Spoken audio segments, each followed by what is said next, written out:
家好，我係楊俊堯。今日我想做 STEM 嘅實驗，就係籠中鳥啦。首先要一張紙、飲筒同埋適量嘅膠紙。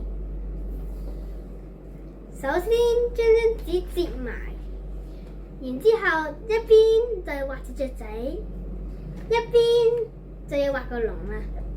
然後掀開佢，將啲飲筒放喺呢度，就要黐啦。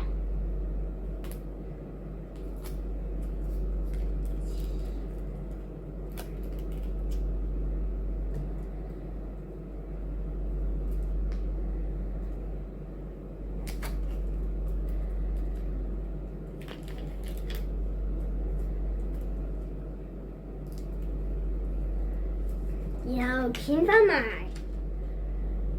跟住側邊都要出邊都要黐個喎，但係記住黐一邊就夠啦，因為我反轉之後，我仲要黐埋第二邊。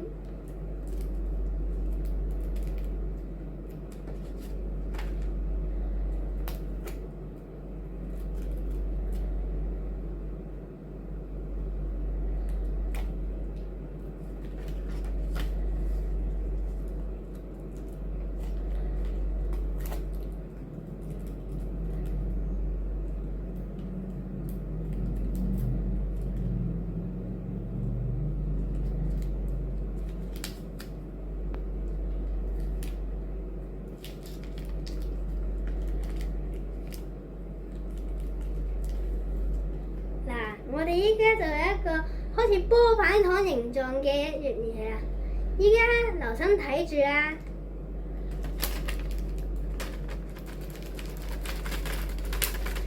似唔似隻雀仔喺個籠入邊呢？其實個原理就係我哋眼睛喺1秒入邊只能夠睇到24格嘅啫。